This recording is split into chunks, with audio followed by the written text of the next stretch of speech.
I'd love for you to share the goals of Project Citizenship and the Mayor's Office for Immigrant Advancement, and what are the services that you offer? Yeah, thank you. Great way to start. So Project Citizenship is a nonprofit organization that was founded just about 10 years ago. Our singular focus is on increasing the naturalization rate in New England, in Massachusetts in particular. And we do that by providing legal services at no cost whatsoever to our clients, and help them, first of all, determine their eligibility for citizenship, and then, assuming they're eligible, take them through the whole process of completing the 20-page application process for citizenship, and then we serve as their attorney of record throughout the process, helping to ensure that they have all of the documentation that is required prior to submission to the federal government. Anyone who is eligible for a fee waiver, we help them get that. Eligibilities based on disabilities or age as well. So really we are kind of a full service operation around citizenship for residents, lawful permanent residents of Massachusetts. The Mayor's Office for Immigrant Advancement strives to ensure that the City of Boston is accessible and equitable for its immigrant residents. And so we are ensuring that Boston immigrant residents can fully engage in the economic, civil, social, and cultural life in Boston. Right. So we serve as the liaison between immigrant communities and City Hall. We advise and consult with the mayor and her office to ensure that policies and programs are accessible to immigrants. And we work with a lot of wonderful community-based organizations like Project Citizenship and offer some of our own strategic programming as well. Wonderful. And how are your offices working together to help immigrants who call Boston home? Yeah. So we are so grateful to have worked with Project Citizenship since 2014 for this event. So this will be our 10th Citizenship Day, held at the Reggie Lewis Center. Project Citizenship, as Gail said, focuses very specifically on citizenship. And we are excited to have this event and have been delighted to have this ongoing partnership with them for that. Great, and as you said, Citizenship Day is at Reggie Lewis Center. It will be April 27th on a Saturday. Can you tell us more about what the day entails for the people who attend and who's eligible for it? Yes, so eligibility for citizenship requires either 5 years, having had a green card for 5 years, or being married to a U.S. citizen and having had a green card for 3 years. So those are the two basic ways that someone is eligible for citizenship. We do screen everyone in advance of Citizenship Day, so if people are interested, they should contact our office, and we'll share that information in a little bit. But the idea is we screen you ahead of time for eligibility, and then you get an appointment time to come to the Reggie Lewis Center.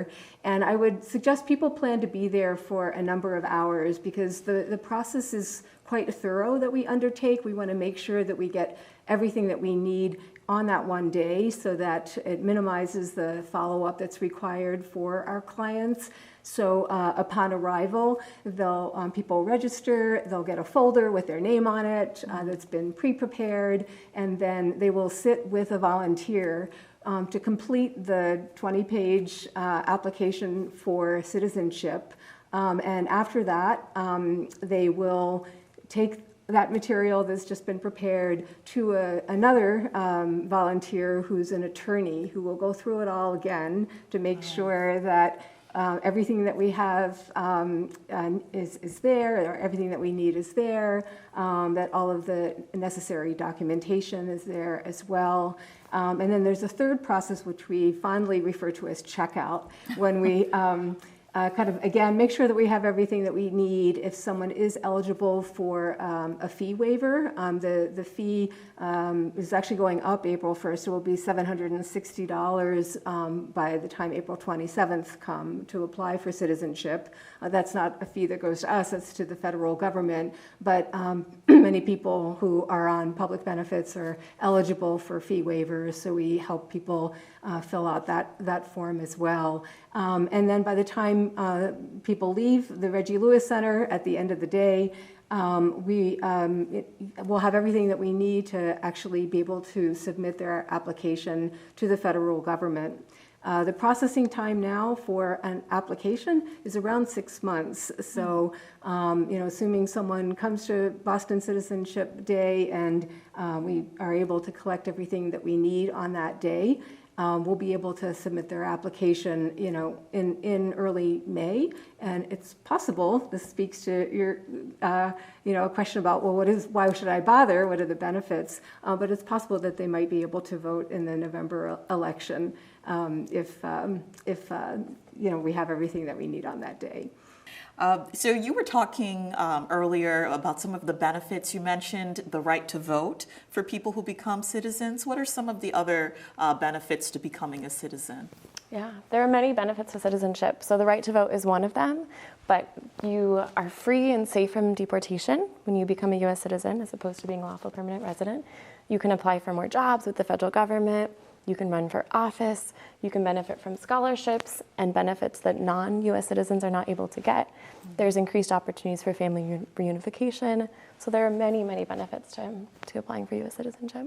And for immigrants who might be on the fence, who might be feeling a little bit of fear of taking that next step to become a citizen, what words of advice do you have for them?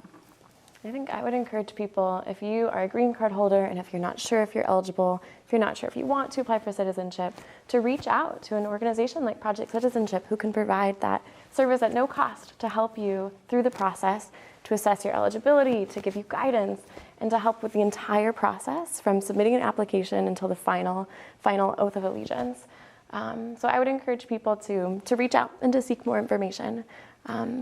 And when Hannah says guidance, I want to underline that because there are times that we will tell someone that this isn't the right time for you, either because they aren't eligible because they haven't had a green card for 5 years, but also because of circumstances. Perhaps they've traveled for a too extended period of time in order to be eligible. I mean, we don't want anyone to pay that fee and submit that application and then get denied. So we will encourage people to wait. In some cases, if someone has a criminal history that is such that it's likely that their application would be denied, we will also advise people not to take that step. So I couldn't underscore more what Hannah said about just reach out and have a conversation with us or one of our attorneys, and we will give you that legal counsel.